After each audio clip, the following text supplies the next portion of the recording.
os homens ignoraram a sua sabedoria. Então o verso de número 22 diz que os judeus pedem um sinal e os gregos buscam sabedoria. Mas Paulo diz, mas nós pregamos a Cristo crucificado, que é escândalo para os judeus e loucura para os gregos. Mas para os que são chamados, ou seja, para aqueles que receberam a palavra de Deus, que são atraídos pela mensagem da cruz. Chamar é atrair. Ele diz, tanto judeus como gregos, que recebem esse evangelho. O evangelho é poder de Deus e sabedoria de Deus. Por isso, ele vai concluir o capítulo dizendo que Deus chamou as coisas loucas deste mundo para confundir as que não são. Perceba que o homem vai gradativamente se relacionando com Deus à medida em que Deus vai se revelando ao homem. E é por isso que Paulo reafirma no capítulo 2, verso 1, leia aí comigo, que ele trouxe no evangelho da cruz, na palavra da cruz, o testemunho de Deus. Veja o que ele diz aí. E eu, irmãos, quando fui ter convosco, anunciando-vos o testemunho de Deus, não fui com sublimidade, com palavras elevadas, eruditas, ou de sabedoria humana, porque nada me propus saber entre vós, senão Jesus Cristo e este crucificado. Tudo que Paulo pregava era: Jesus levou os nossos pecados sobre si. Ele morreu para nos reconciliar com Deus. Paulo pregava: Jesus Cristo é o sacrifício de aspersão dos nossos pecados. Ele é o holocausto que nos redime.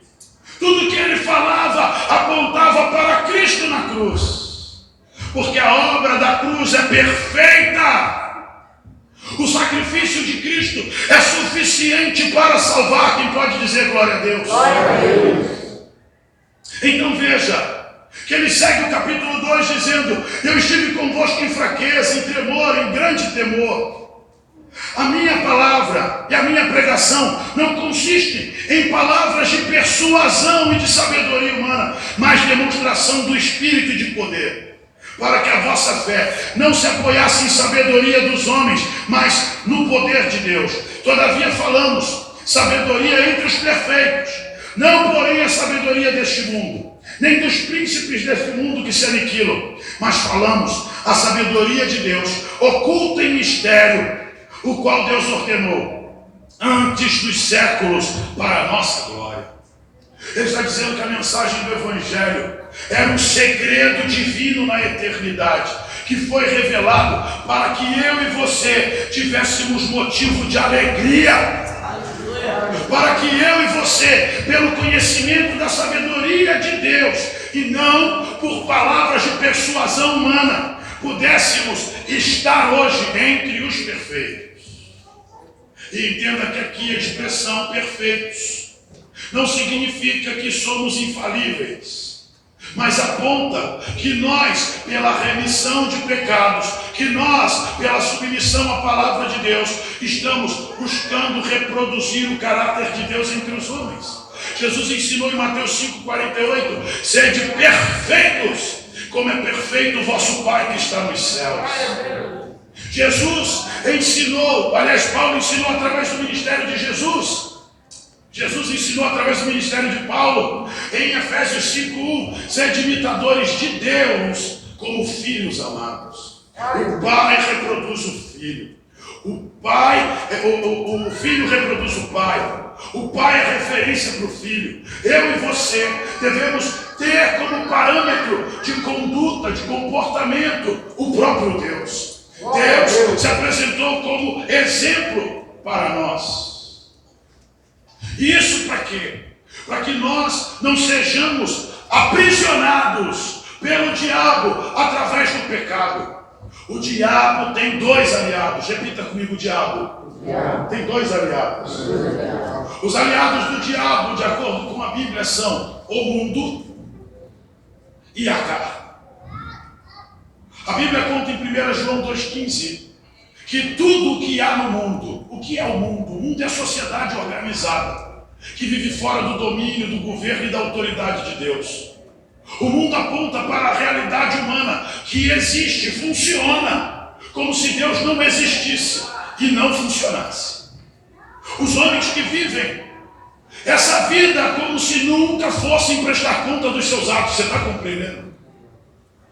A Bíblia diz que tudo que há no mundo não passa de concupiscências, desejos. Desejo dos olhos, desejo da carne e soberba da vida, ou seja, vaidades da alma. Mas a Bíblia diz que o mundo passa com as suas concupiscências.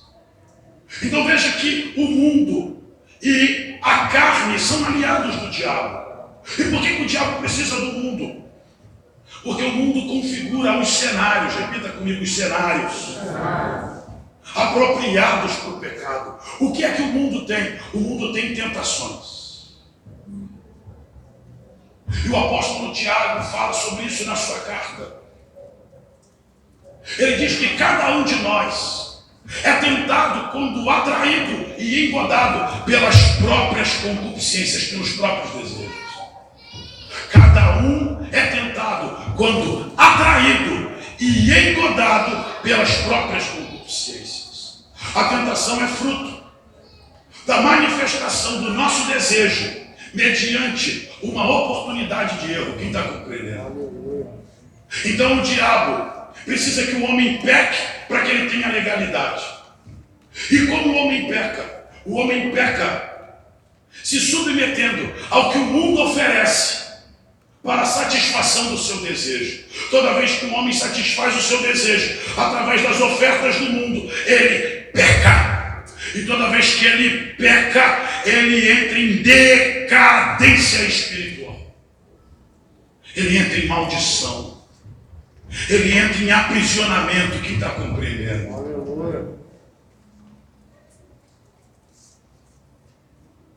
Então você e eu precisamos ter a consciência de que no mundo teremos aflições. E que aflições são essas? São as tentações.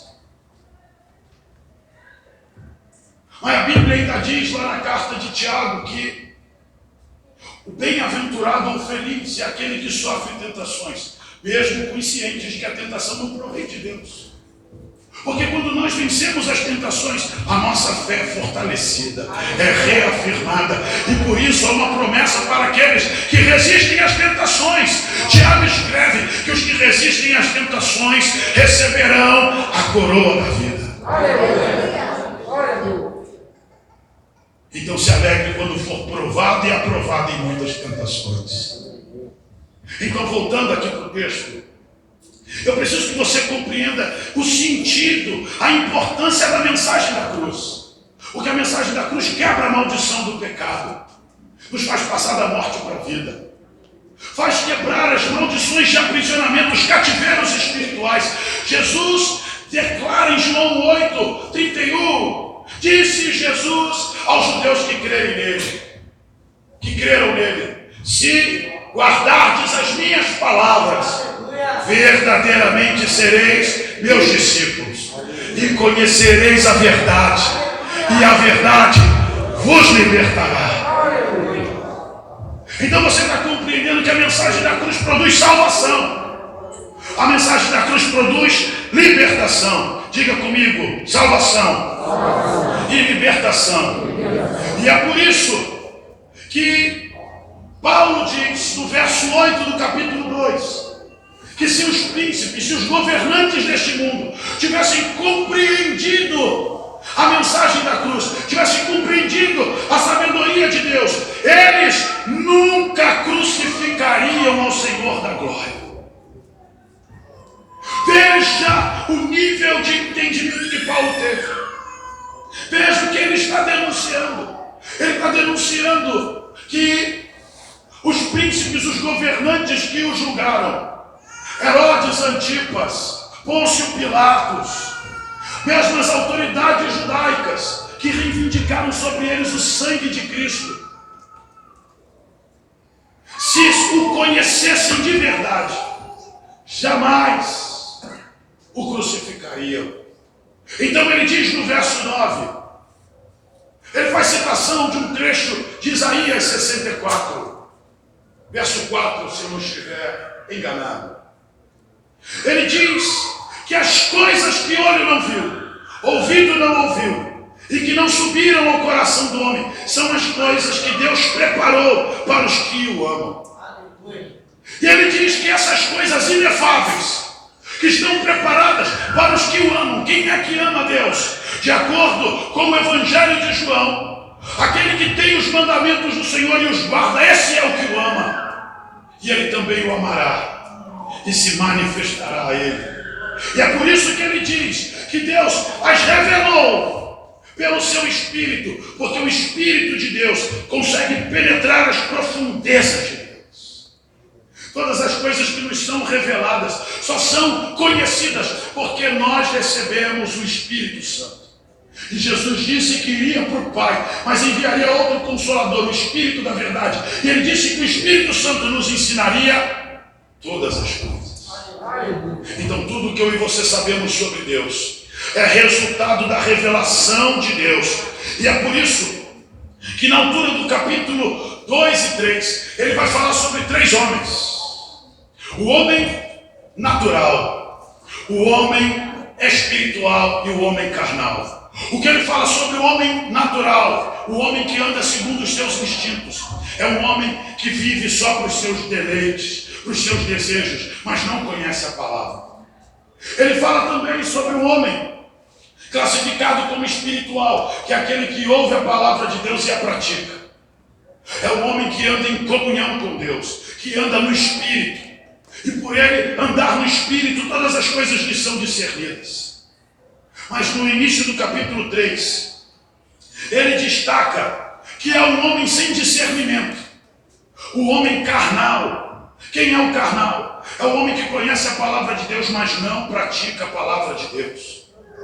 É o homem que, conhecendo a palavra, escolhe prevaricar. Ele sabe qual é o caminho, sabe qual é a verdade, sabe qual é a vida, mas ele voluntariamente pratica o pecado. A Bíblia chama esse homem de carnal. E quando Paulo chega na altura do capítulo 3, é aonde a gente vai começar a configurar o que Deus deseja falar conosco aqui. Paulo está falando com a igreja, ele está fazendo denúncias, está fazendo aplicação de princípios doutrinários para a igreja. E no capítulo 3 ele vai escrever aos irmãos de Corinto e vai falar com crentes, com servos de Deus. E eu, irmãos, não vos pude falar como a espirituais, mas como a carnais, como meninos em Cristo.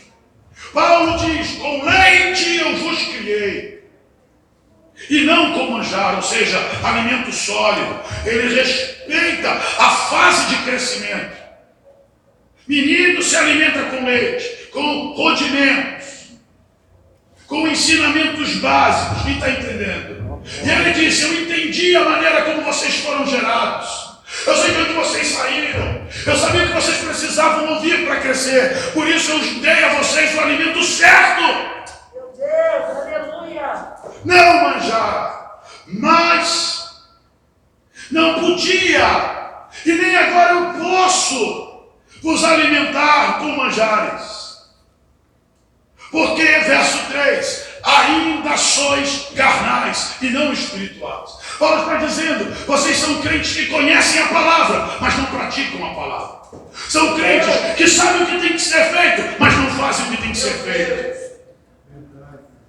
Ele está dizendo para a igreja de Corinto, o ensino foi dado, a base foi fixada, mas vocês não andam no fundamento. Meu Deus, aleluia.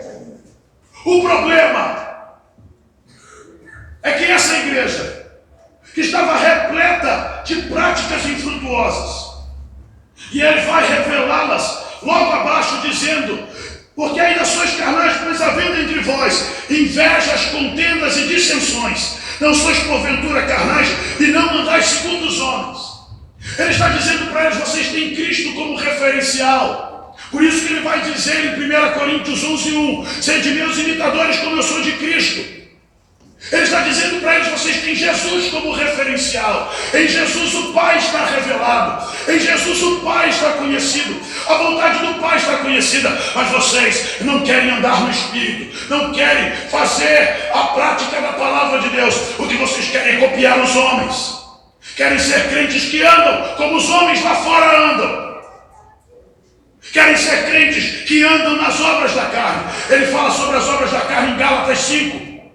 Verso de número 19, ele diz que as obras da carne estão reveladas, são manifestas, as quais são prostituição, impureza, lascívia, iras, contendas, emulações, gritarias, bebedices e coisas semelhantes a essas, acerca das quais nos declaro que os que tais coisas praticam não herdarão o reino dos céus.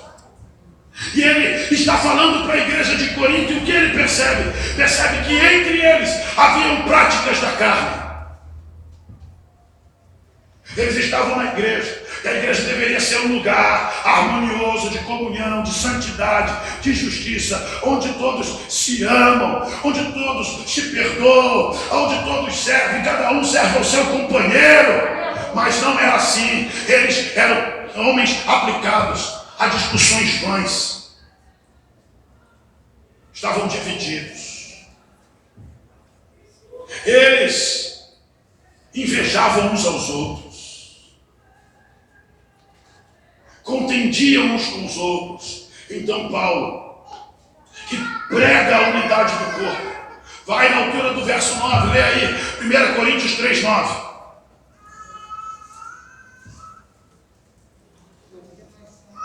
Ele vai dizer, no verso anterior, que cada um receberá segundo o seu galardão. Ele está dizendo que Deus tem uma recompensa para cada homem. Amém, irmãos?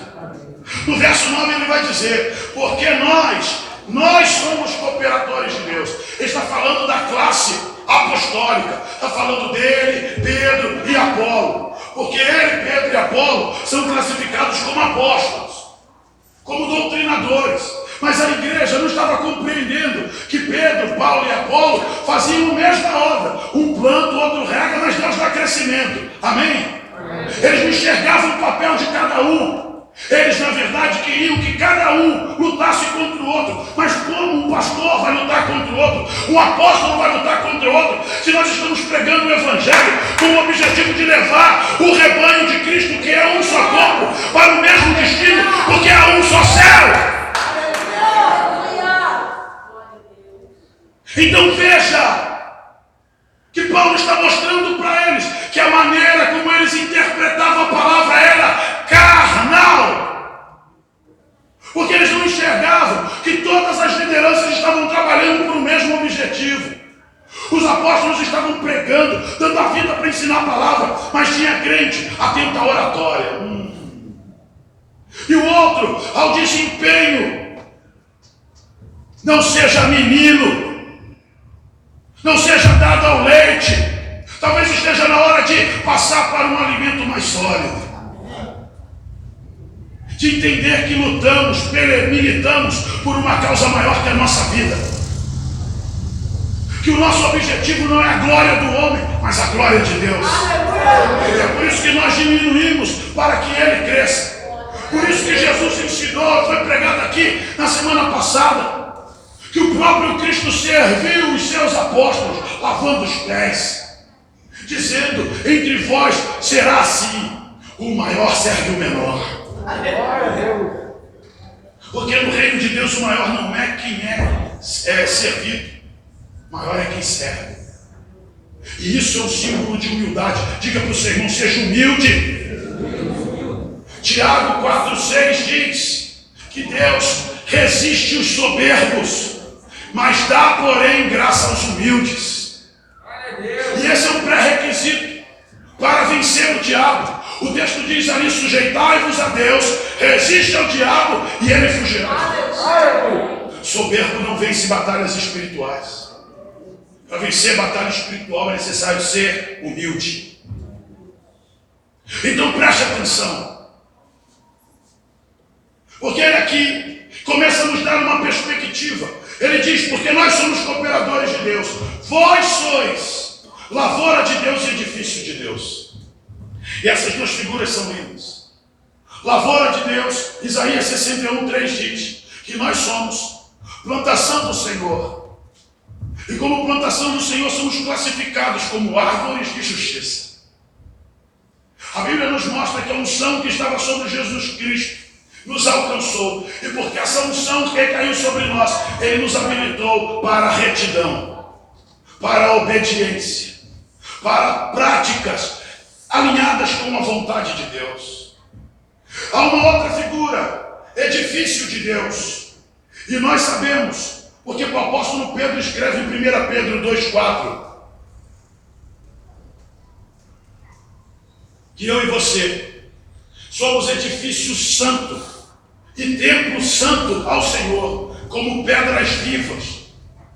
Eu e você somos tijolinhos assentados sobre a edificação da igreja, do templo de Deus, do corpo de Cristo.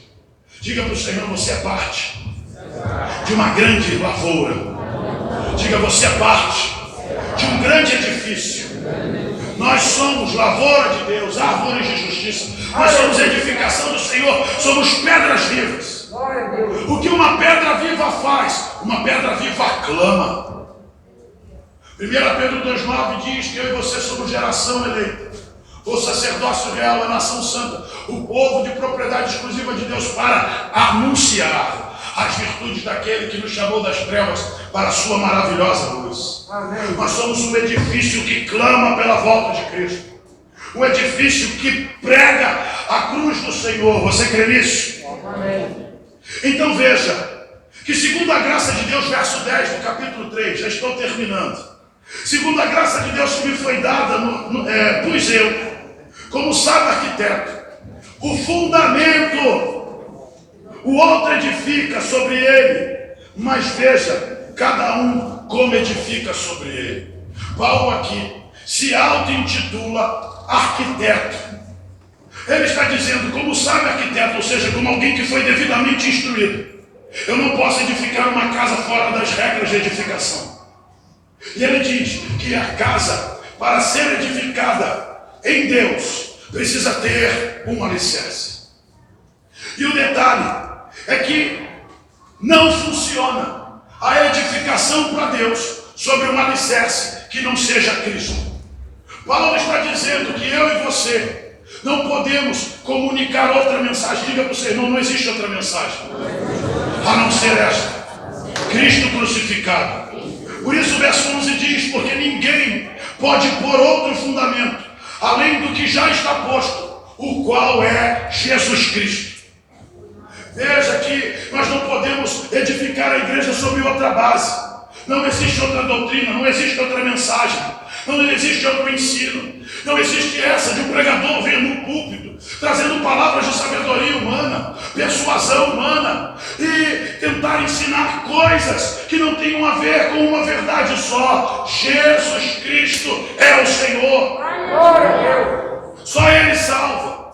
Você pode, sobre esse fundamento, sem violar esse fundamento, ensinar sobre outras frentes doutrinárias. Pode falar sobre dons, pode falar sobre ministérios, pode falar sobre eternidade, pode falar sobre galardão, mas uma coisa não pode faltar: o fundamento. O alimento fundamental, o leite, Cristo crucificado. E por causa deste fundamento, ele ensina que cada um de nós edificadores há de realizar uma obra. Você está trabalhando para Cristo aí? Aleluia. Se você está trabalhando para Cristo, você está com toda certeza construindo uma obra. O problema é que ele apresenta diferentes tipos de matérias-primas para essa obra. Ele ensina que alguns podem construir com ouro, prata, pedras preciosas, mas também outros podem construir utilizando outras matérias, como feno, palha, e em virtude disso, a Bíblia mostra que chegará o tempo em que Jesus julgará cada crente. Todos nós compareceremos diante do grande trono branco para apresentar as nossas obras, o nosso serviço. E a Bíblia conta que o fogo provará a obra de cada um. E as obras realizadas em pleno alinhamento com a vontade de Deus, depois de provadas, permanecerão. E aqueles que fizerem isto, uma obra bem feita, e depois de provados, forem aprovados, receberão galardão, recompensas, dádivas, e elas terão valor na eternidade. Mas a Bíblia diz que alguns apresentarão sobre o fundamento uma obra que se manifestará pelo fogo também, uma obra que trará só consigo o feno, a palha e a madeira. E quando o fogo vem sobre essas matérias, o fogo consome, aniquila tudo, sobra só o fundamento. E alguns crentes, essa é a evidência de que alguns crentes serão salvos por um triz. Porque a Bíblia diz que mesmo este sendo reprovado em suas obras, o tal será salvo. Veja aí o verso 15. Se a obra de alguém se queimar, sofrerá detrimento, mas o tal será salvo, todavia pelo fogo. Ou seja, existem crentes que poderiam estar alcançando muitas diademas, que poderiam estar se destacando na igreja, se destacando no mundo espiritual, mas escolheram ter uma vida cristã de oscilações. Veja que esses talvez só porque não praticam pecados vão ser por um triz salvos. Por quê? Repita comigo, não praticam pecados. Mas também não ganham almas. Mas também não se oferecem para o serviço da igreja. Então esses estão construindo com madeira, palha e feno. Então perceba que alguns vão ser surpreendidos porque imaginam na eternidade ter um elevado reconhecimento. E talvez ouçam de Cristo, você é salvo. Aí olha para o alto, para o lado, e o outro, além de salvo, recebe galardão. Que galardão é esse, apóstolo? Olha, a Bíblia não diz declaradamente, mas chama de galardão, de recompensa. E se recompensa é bom, luta por ela. Embora alguns estejam dispostos a jogar na loto, comprar telecena, para receber algum tipo de prêmio. Meu Deus! Mas eu quero que você ouça uma coisa.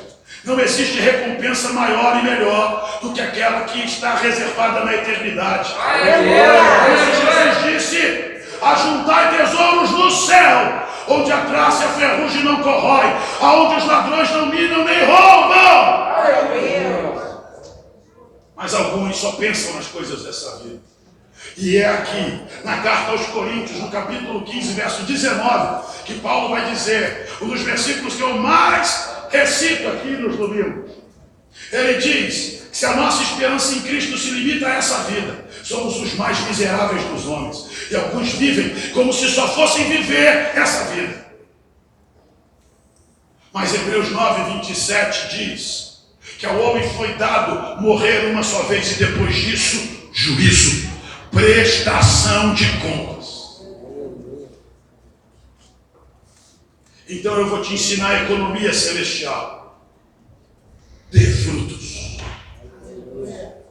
Diga para o seu irmão, dê fruto. Jesus conhece a árvore pelo seu fruto. A árvore boa dá fruto, a árvore má dá fruto mau. E a Bíblia diz que a árvore que dá mau fruto, ele corta e lança no fogo. Preste aí atenção, porque ele vai, a partir deste momento, nos revelar um outro conceito. Eu já estou terminando com isso. Veja aí, 1 Coríntios 3,16. Não sabeis vós que sois o templo de Deus e que o Espírito de Deus habita em vós? Ele está fazendo uma pergunta. Não sabeis vós que sois o templo de Deus e que o Espírito de Deus habita em vós, pois bem.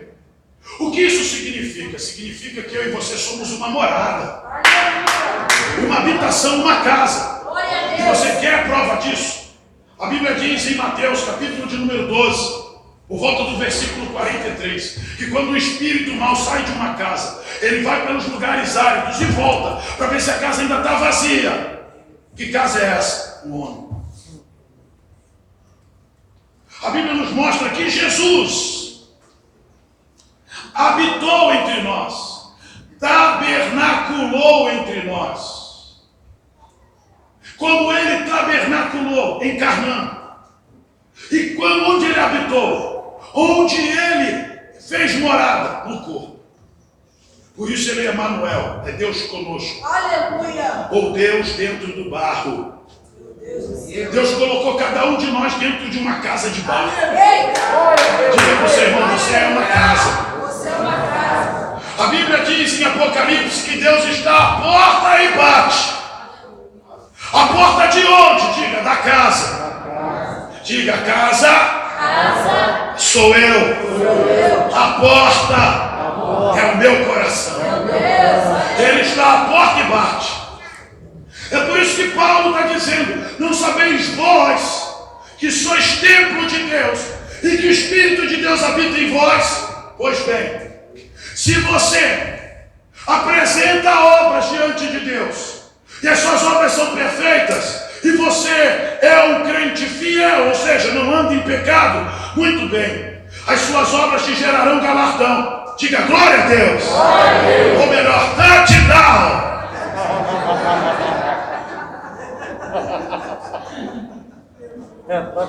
Para quem não sabe, esse é o mais novo chavão da Bispa Bianca. Preste atenção. Se você é um crente fiel, ou seja, não pratica pecados, mas também não serve a Deus com dedicação, você vai ser provado pelo fogo, viu? Mas a sua obra de pau, madeira, feno, palha vai ser queimada. Mas tudo bem, você vai ser salvo.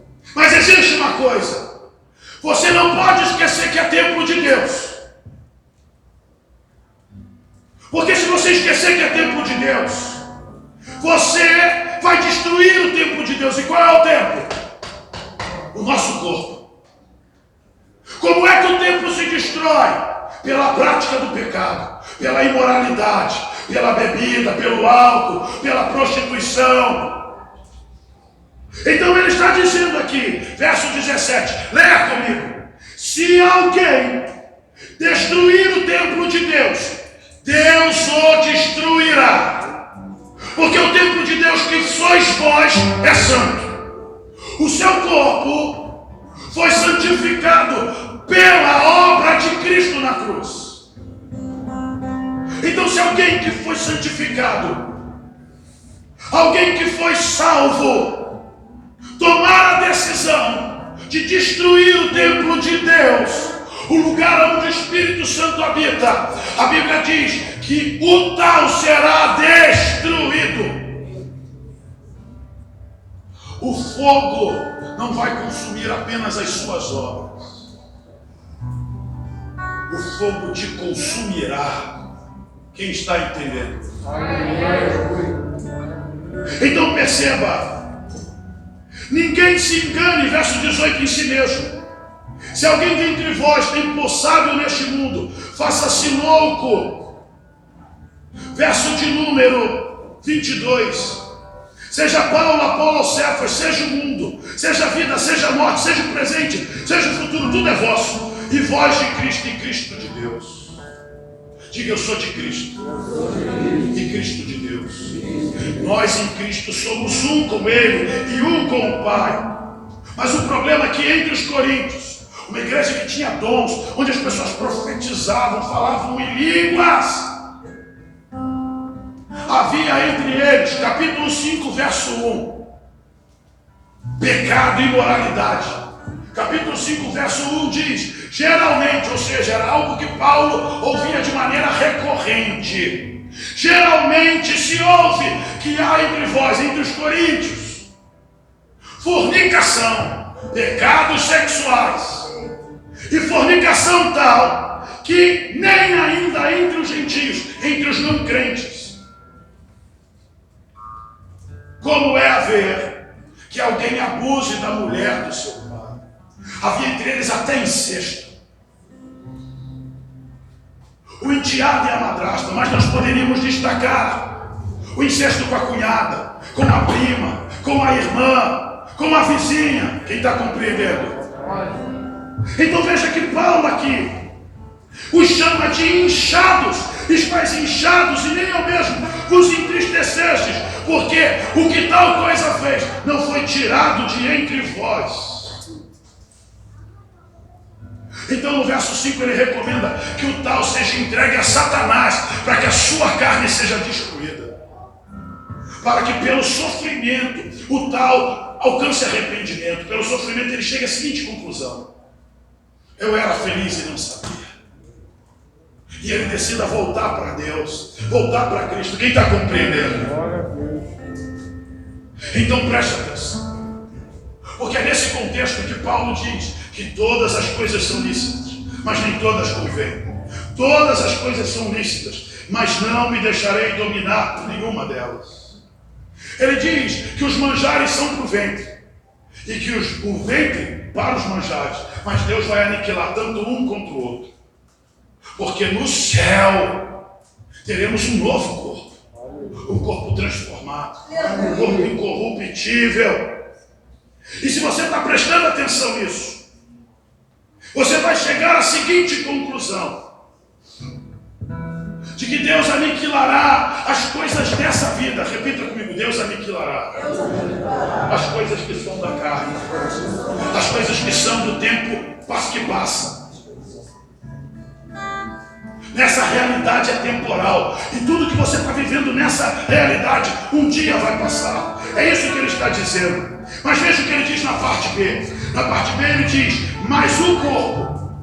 Ele está falando que o ventre e os manjares serão aniquilados, mas o corpo permanecerá. E ele diz: mas o corpo não é para prostituição, o corpo não é para as práticas imorais, o corpo é para o Senhor, e o Senhor para o corpo.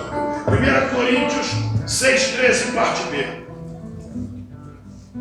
verso de número 14, ele fala que nós ressuscitamos com Cristo. Pois bem, se ressuscitamos com Cristo, verso 15, não sabeis vós que os vossos corpos são membros de Cristo? Pergunta para o seu irmão: você sabe que o seu corpo é parte de Cristo? Os nossos membros são parte de Cristo. Veja que confrontação Paulo faz. Verso 15, parte B: tomarei, pois, os membros de Cristo e falo-ei membro com uma meretriz. Paulo está dizendo aqui que quando um homem de Deus, uma mulher de Deus, se propõe a praticar prostituição, fornicação, qualquer atividade ilícita ou inconveniente fora do matrimônio, ele está dizendo que o tal se submeteu a uma prostituta, a uma meretriz.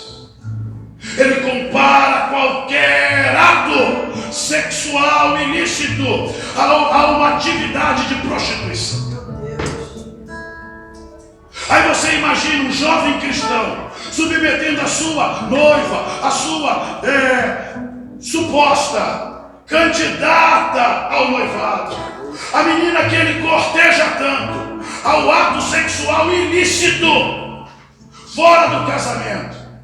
Ele pensa que está só namorando. Não, ele está transformando a sua companheira em uma meretriz. A jovem que induz o rapaz ao pecado o está induzindo à prostituição. Paulo está dizendo que há uma desqualificação do ato. Não há romantismo, Não há pureza, não há ingenuidade em uma prática fora da vontade de Deus. A entrega, a ilicitude, a inconveniência do ato sexual fora do casamento é configurada prostituição. Apóstolo, namorados dormem juntos? Não. Namorados se amassam? Não. É por isso que Paulo dá importantes instruções no capítulo 7. Hoje não vai dar tempo de falar sobre elas. Mas eu preciso que você preste atenção, porque ele está fazendo aqui observações importantes. Ele diz, não por certo. Obrigado. Ele está dizendo não por certo acerca do quê? Um homem e uma mulher de Deus, consciente do seu papel espiritual na vida do outro, entendendo que os nossos corpos são templo de Deus, não podem profanar o corpo. Como pode você interagir com alguém que é templo de Deus? Diga para a pessoa do seu lado, você é templo de Deus. Agora, como pode você apanhar o corpo da pessoa que está do seu lado? Como pode o jovem apanhar a menina, levar para o escuro, ligar para ela na hora que os pais saíram, vem para cá que meus pais saíram? E aí, ele submete a moça a práticas iníquas, pecaminosas, a trata não como uma donzela, uma virgem, uma casta, mas a trata como se ela fosse um símbolo sexual, um pedaço de carne para lhe satisfazer o seu prazer. Pois bem, você, meu irmão, está neste momento profanando o templo. O que é profanação? É contaminação. É como se você entrasse na igreja e houvesse na igreja alguém cultuando a outro Deus ou deuses, arriando despachos, ou com uma marreta quebrando as paredes. Você iria se indignar, você ia tentar conter essa pessoa, você ia denunciar a prática dela. Pois bem, quando você pratica sexo fora do casamento, quando você pratica pecados, quando você anda em acordo com as obras infrutuosas das trevas, quando você reproduz o diabo em rebelião, desobediência, insubordinação, quando você se dispõe ao adultério, se dispõe à pornografia, você está com uma marreta sexta-feira, profanando o templo, o altar. Sabe o que você está fazendo? Você está lutando contra Deus. Você está entristecendo o Espírito Santo. Você está se esquecendo que o corpo é templo do Espírito Santo. Ou se você consegue se indignar com as coisas que acontecem ao seu redor, mas eu preciso chamar a sua atenção. Deus está preocupado com o que acontece no seu interior, dentro de você. Seus pensamentos, os seus desejos. Porque se você tem se deixado dominar pelas coisas lícitas ou não convenientes, ilícitas ou convenientes, se você se deixa dominar, se você não tem o fruto do Espírito,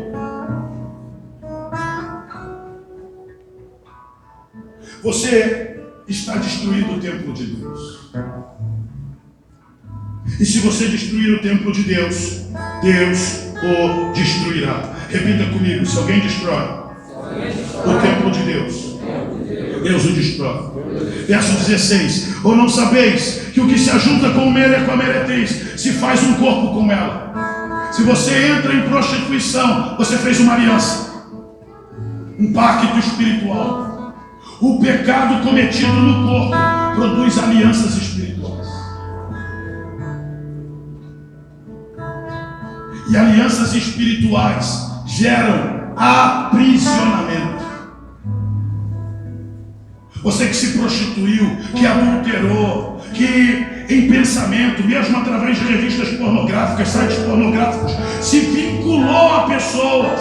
Porque Jesus disse que se um homem no seu coração cobiçar uma mulher, com ela adulterou.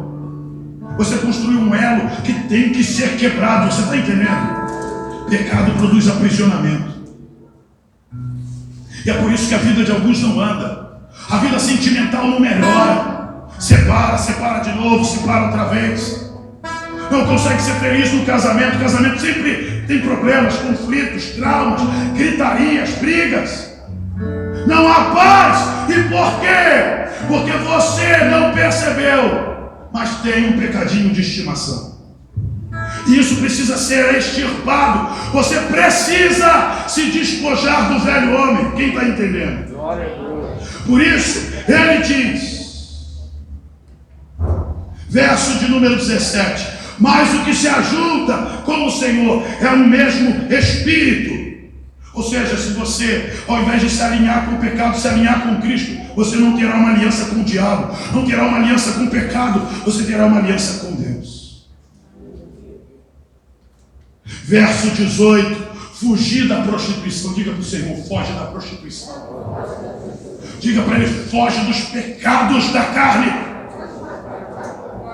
Todo pecado que o homem comete é fora do corpo, mas o que se prostitui peca contra o próprio corpo, ou seja, está destruindo o templo.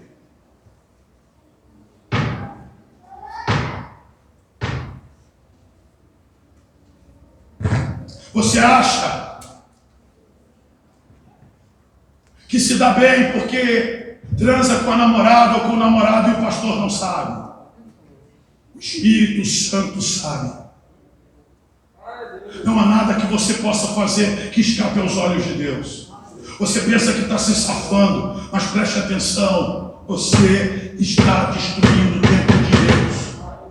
Se você não se arrepender, Deus te destruirá. Preste atenção: você que pensa que pode fazer sexo deliberadamente porque vai casar, você vai casar. Casamento não apaga pecado. Casamento não apaga pecado. Porque enquanto você se prostitui escondido, a mãe da menina não sabe, seu pai não sabe, teu líder não sabe, e se souber vai reprovar. Então posso te contar um segredo: você está destruindo o templo de Deus. O casamento não vai te eximir de se arrepender, de pedir a Deus perdão pelas vezes em que você submeteu o teu corpo, o templo de Deus, à imoralidade.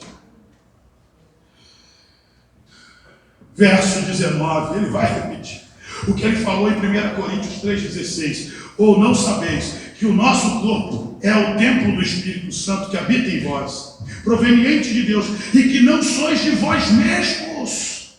Diga: eu não sou de mim mesmo. Verso 20: porque fostes comprados por bom preço. Glorificai, pois, a Deus no vosso corpo e no vosso espírito, os quais pertencem a Deus. Apóstolo, como é que eu glorifico a Deus no meu corpo? Sede santo. 1 Pedro 1,15 diz: sede santos em toda a vossa maneira de viver. Meu Deus, aleluia. Porque está escrito: sede santo, porque eu sou santo. Glória a Deus. Em toda maneira de viver. Seja santo como filho, seja santo como pai. Seja santo quando estiver cortejando uma moça. Seja santo quando estiver noivo. Seja santo quando for casado. Seja santo em toda maneira. Seja santo no trabalho como patrão. Seja santo no trabalho como empregado. Seja santo como amigo. Seja santo como pai, como mãe. Seja santo em toda maneira de viver. Todo pecado que você comete fora do corpo, você peca contra Deus. Mas aquilo que você faz no corpo, você peca também contra o corpo. E preste atenção: o nosso corpo vai voltar ao pó. Sabe por que ele vai voltar ao pó? Porque Deus quer. Ele faz com o corpo que é dele o que ele quiser. Glória a Deus. Como ele pode apanhar os salvos e simplesmente ressuscitar com um corpo novo glorificado. Aleluia. Ele pode apanhar os que estiverem vivos e dar um corpo incorruptível, porque tudo é dele. Você está usando uma casa que não é sua, e a alma prestará contas. Você acha que você pode fazer qualquer coisa com o corpo? As feministas dizem que elas podem abortar, elas dizem que podem se prostituir, podem se entregar à imoralidade sexual, ao lesbianismo, ao homossexualismo. Eles acham que a liberdade individual os permite fazer tudo nessa vida. Tudo é lícito, mas nem tudo convém. Todas as coisas nos são lícitas, mas nós não nos deixamos dominar por todas elas. Sabe por quê? Aceitando eles ou não, aceitando você ou não, um dia todos compareceremos perante o Senhor. Aleluia! Meu Deus! E ali, aqueles que não tiverem fundamento serão lançados no lago de fogo e enxofre, preparado para Satanás e seus anjos. Eu já te disse aqui numa das mensagens passadas que o que eu mais temo não é o inferno, não é o diabo, não é o lago de fogo e enxofre, embora tudo isso seja real. Amém? Amém, irmãos? O que eu temo? Eu temo a ira de Deus. Porque a Bíblia diz que terrível coisa é cair na mão do Deus vivo. E o que você acabou de ver aqui, você não viu aqui nessa mensagem ninguém prestando conta para o diabo. Todos prestarão contas para Deus. E é Deus que requer do homem santidade. É Deus que requer do homem arrependimento. É Deus que requer do homem fé. E você hoje está tendo uma oportunidade extraordinária a de colocar a sua vida em ordem, em alinhar a tua vida. Tirar o teu relacionamento do pecado, tirar a tua mente das práticas pecaminosas. Você está tendo a oportunidade de sair de um estado de trevas para um estado de luz, porque a Bíblia nos orienta a não comunicar, não ter comunhão, não ter ligação com as obras infrutuosas das trevas, mas antes condená-las. Que nós tenhamos a consciência de que o pecado é abominável diante de Deus, porque os pecadores fazem oculto, até dizer é torto, mas todas as coisas se manifestam sendo condenadas pela luz, porque a luz tudo manifesta. Apóstolo, o que é a luz? A palavra de Deus. Lâmpada para os nossos pés, luz para o nosso caminho. Se você está aqui exposto à palavra de Deus, saiba de uma coisa: o Senhor está te esclarecendo. Porque o nosso padrão não é do mundo. A Bíblia diz que o mundo jaz no maligno, mas você não pertence mais ao mundo. Diga, eu não sou de mim mesmo. Diga, eu pertenço a Deus. Então a minha vida, diga, a minha vida precisa ser a expressão da glória de Deus. Se coloque de pé.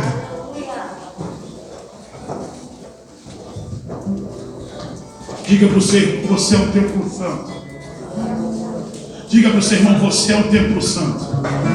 Diga para o seu irmão, você é um templo santo. Diga, não destrua o templo. Diga, foge da prostituição. Você está compreendendo isso? Ergue as suas mãos, feche os seus olhos.